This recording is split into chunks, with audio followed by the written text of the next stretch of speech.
Hi, I'm Grace Erickson, owner of Providence Consulting. I hold a Master of Public Administration through University of Colorado, Denver, and I've worked in planning and government for more than a decade. Over the course of my career, I've represented developers on a wide range of projects, guiding them through each phase of the development process. I've also worked on the regulatory side, reviewing projects on behalf of government jurisdictions to ensure compliance with code and established standards. Today, my primary role is serving as an applicant representative, guiding developers as their projects move from concept to completion. In this video, I'm going to walk you through the development process and share what you can expect along the way.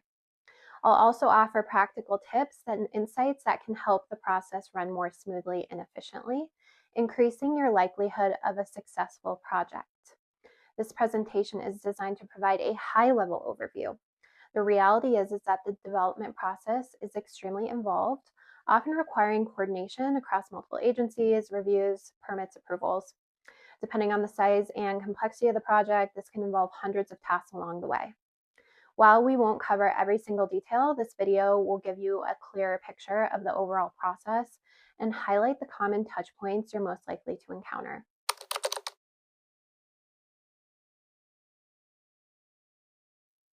When preparing a schedule and budget for a project, it's important to be realistic.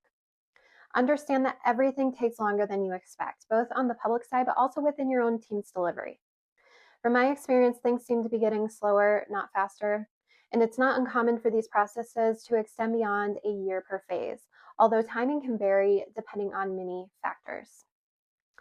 If you want to keep things moving efficiently, respond promptly when decisions are needed. Pick up the phone instead of relying on email. Seriously, this simple act alone can save you months over the course of a project. Red tape is increasing. Just because something was handled informally a few years ago doesn't mean it will work that way today. Development approvals are highly process-driven and bureaucracy is real. Be sure to document everything associated with the process with the jurisdiction, as you may need it later. Your goal should be to follow the process and meet the standards. Doing so helps avoid delays, creates a clear record, and reduces risk. Have a realistic understanding of what build-out will look like. Consider roads, electric, gas, water, sewer, drainage, architectural standards, and any other factors that can impact the final cost for the developer, whether that's you or the ultimate project owner. Infrastructure design and local development fees also need to be factored in. Finally, remember that development is inherently risky, and certain phases carry more risk than others. Being prepared, realistic, and proactive is key to minimizing surprises and keeping your project on track.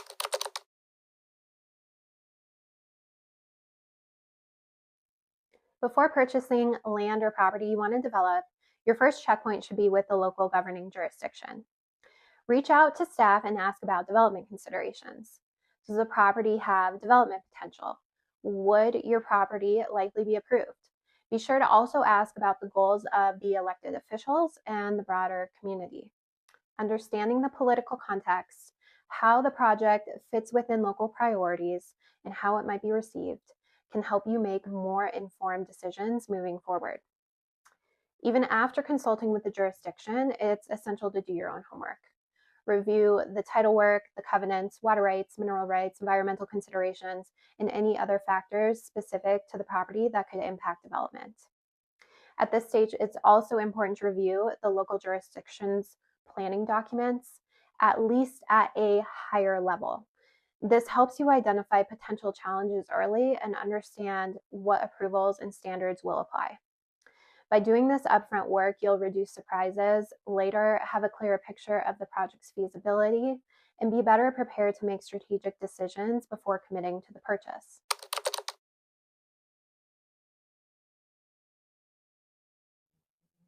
You will be building a working relationship with jurisdiction staff throughout the development process. Staff are your primary points of contact for questions, clarification, and guidance on processes, requirements, and timelines. Developing a professional and respectful relationship with staff can help keep your project moving efficiently and reduce misunderstandings along the way. It's generally best to avoid reaching out to elected or appointed officials who will be reviewing your application, especially once your application is underway. Be mindful of ex parte communication rules and potential conflicts of interest.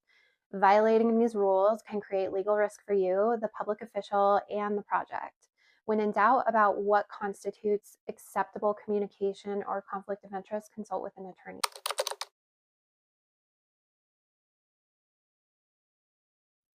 Once you've acquired property, are under contract, or are seriously considering a purchase, and you have a solid development concept in mind, the next step is to schedule a pre-application meeting with the governing jurisdiction. These meetings may also be referred to as pre-submittal, early assistance, concept review, or a similar name. The purpose of these meetings is for staff to provide an initial review and guidance on the process to be followed. Provide as much detail on your project concept as possible beforehand so that staff can appropriately advise you. Come prepared with questions as well. This is your opportunity to get on the same page with staff and make sure you have their support. This is also a good time to engage an applicant representative if you believe you need one. Whenever possible, I recommend holding these meetings in person. While rare, some jurisdictions post-COVID may only accommodate these meetings virtually. During the pre-application meeting, your project will typically be floated by various departments and agencies, depending on the jurisdiction. You will likely receive feedback from groups such as planning, public works, engineering, fire, utility providers, environmental, and others. After the meeting, staff will provide comments and considerations from all participating departments and agencies. You may also receive a recording of the discussion. Keep in mind these are high-level comments meant to guide your application. A much more detailed review will be conducted once a formal application has been submitted. Even if your project is small and you think you know what to expect, I strongly advise moving forward with a pre-application meeting. It ensures that your team is aligned with the staff responsible for processing and reviewing your project, which is vital for a smooth and efficient development process.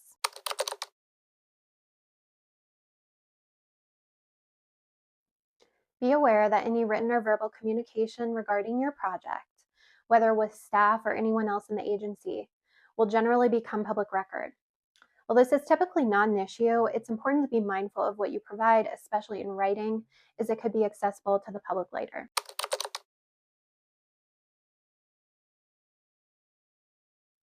At this stage, you should have a clear idea of what needs to be prepared and submitted to gain approval from the local jurisdiction, and it's time to start assembling your project team. This may include an engineer, surveyor, architect, attorney, or other professionals, depending on the size and scope of your project. For smaller projects, you might pull the team together after the pre-application meeting.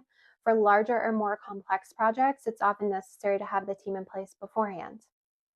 It's important to vet your team members carefully and ensure their scopes include time to coordinate, both internally with your team and externally with the reviewing agencies as needed throughout the process. I highly recommend seeking referrals and asking the local jurisdiction about the professionals they commonly work with.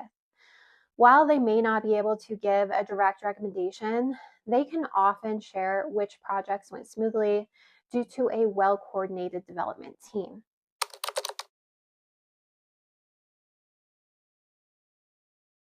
By this stage, based on the work you conducted before acquiring the property and the feedback you received during the pre-application meeting, you may already have a project design in hand. Before submitting your application, it's important for you or your applicant representative to become thoroughly familiar with the entire land use code that's going to apply to your project. Don't rely solely on staff to do this for you. You as the applicant have a responsibility to understand and ensure compliance with the code. There will also be additional criteria for other team members to review, including engineering, traffic drainage, and more.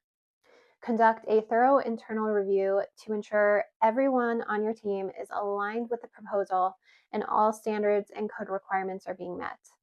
This careful internal review will make the formal application process much more efficient, saving both time and money. It also helps build credibility for you and your project with the governing jurisdiction, showing that you are organized, thorough, and serious about meeting the standards. Don't ignore code or standards. If a question or potential issue arises, consult with staff before submitting your application. In most cases, a solution exists, whether it's a variance, deviation waiver, or something simpler. But failing to address code requirements can cost you time and money and potentially put your project at risk for denial or appeal. Wait to submit your application until all pieces of the submittal package are complete. Most jurisdictions will not accept or deem an application complete until all required items are included. These requirements vary by project type and jurisdiction. You should have received a list of required items at your pre-application meeting. The submittal list is typically based off the land use code or the department's procedural manual. Depending on the jurisdiction, you may be also charged a consultant review fee along with an administrative surcharge if the governing jurisdiction uses outside consultants on your project. While most jurisdictions are mindful of applicant costs, some fees can be uncapped. So it's important to have a clear conversation with staff about what to expect here.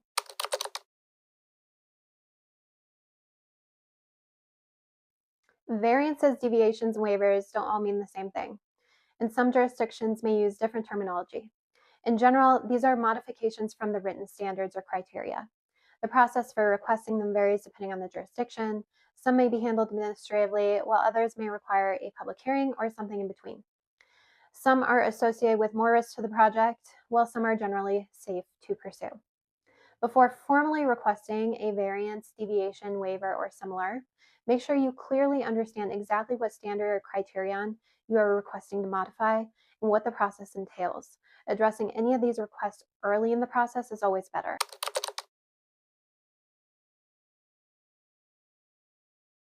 A neighborhood or community meeting is sometimes required during the process, usually before the application is formally submitted. The purpose of this meeting is to involve the public early, to gather feedback, surface potential concerns, and create the opportunity to address issues either at the meeting itself or within your application submittal. In short, it ensures that public opinion is considered before the 11th hour. Document everything in writing and with photos. In some cases, you'll be required to submit records of the meeting with your application. In others, it's simply wise to keep them for your own files. Either way, treat the meeting as part of the official record.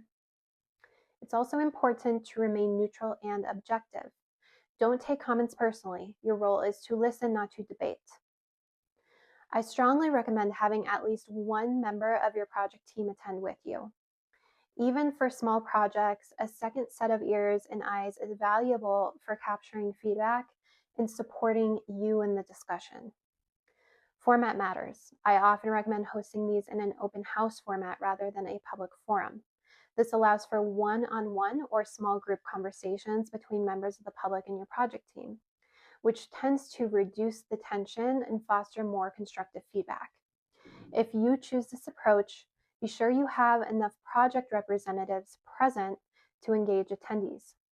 Exhibit stations, project information handouts, comment sheets, and even something simple like a snack table can help create a welcoming and productive environment. After the meeting, log all written and verbal comments in a matrix to summarize the feedback you received, and note how you plan to address each item. Include this comment log with your application package so it's on the record from the start. You will often need to reference it again during public hearings, and having it prepared early demonstrates both credibility and responsiveness.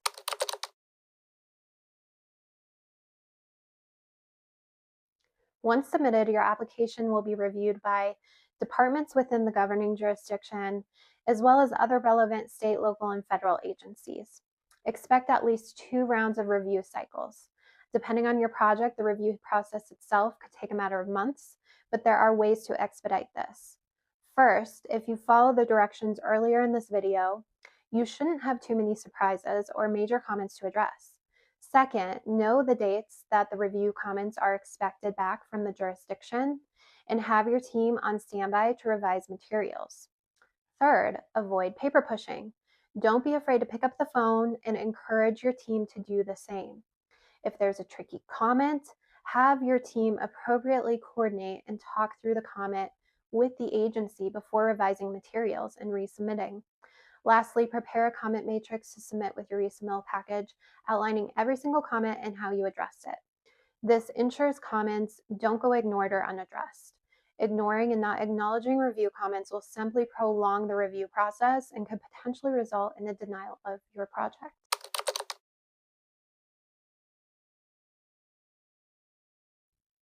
Depending on your project and stage of development, you may be required to enter into a development agreement once your application is approved.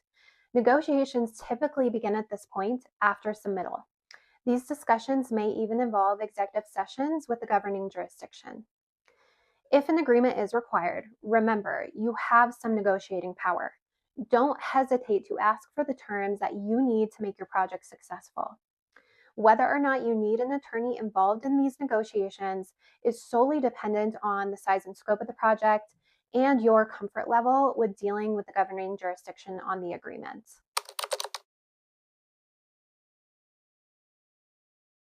Once you've addressed all review comments, you're ready to move into hearings and approvals. In some cases, approvals may be administrative. But if a public hearing is required, make sure you have staff's full support and that all of their requirements are being met before you get on the schedule. You may need to go through one or more advisory boards before the final governing body votes. These boards typically make recommendations, either for or against approval, that carry weight in the final decision. Scheduling hearings requires advanced planning. Your team needs to be available, and you'll also need to meet notice requirements. Notices usually take the form of targeted mailers, legal notice publications, and on-site postings. The jurisdiction should provide clear instructions and deadlines, but plan to start at least a month in advance, longer if mineral notice requirements apply. Review the notice requirements carefully, follow every step, and double-check your postings. Affidavits must be properly notarized. If mistakes happen, whether on your end or the jurisdiction's, don't cover them up. Work with staff to renotice properly. A project with improper noticing will either be continued or thrown out entirely. Public hearing agendas and packets are usually published at least a few days before the hearings. Review these packets and make sure all information included on your project is accurate. In rare cases, you may need to reach out to staff and add a document or clarify a detail. If that's the case, communicate in a timely manner. Pay special attention to the staff report. It frames how your project is being evaluated against approval criteria. In some cases, staff will make a recommendation for or against approval of your project. Again, there should be no surprises here if you've been appropriately communicating and coordinating with staff throughout the process. At the hearing itself, staff will typically present first, covering the project background, process, criteria, and sometimes make a recommendation for or against approval. Remember, staff cannot advocate for you. That is your role. Come prepared with a clear plan for presenting your project.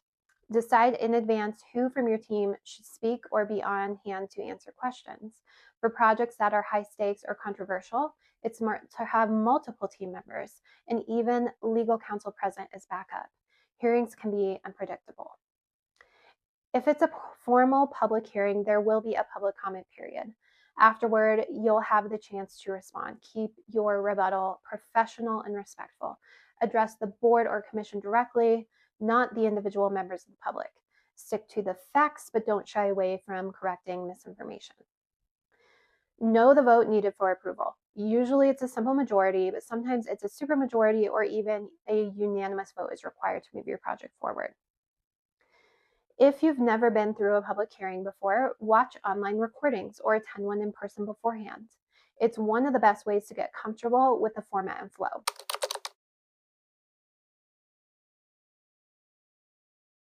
So congrats on getting the vote, but you aren't done yet. Finish strong and make sure you complete what is required to memorialize a project approval. Be sure to meet all conditions of approval. If you have a development agreement, be aware of the terms and deadlines you are subject to. There's always going to be a timeline associated with meeting these conditions in terms, so do not procrastinate or bump up too close to these deadlines as to not have the project approval nullified. Closeout will generally involve paying fees, printing exhibits on Mylar and getting signatures, recording documents, removing sign postings, and putting forth performance guarantees. Each has its own details and specifications, so consult with the right parties to make sure you deliver exactly what's required.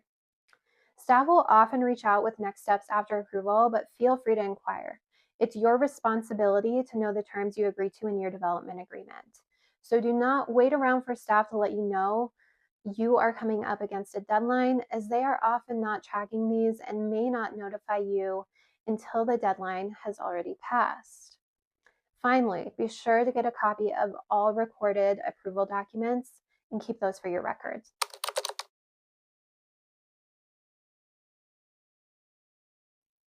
This was a high-level look at what to expect inside the development process. To sum up the most important points to ensure you are successful: take your own initiative through this process. Follow the process even if you think it's overkill. Document everything throughout the process and keep good documentation afterward. Communicate early and often. And avoid paper pushing. I hope this overview has provided clarity and practical insight into the development process. Thank you for watching.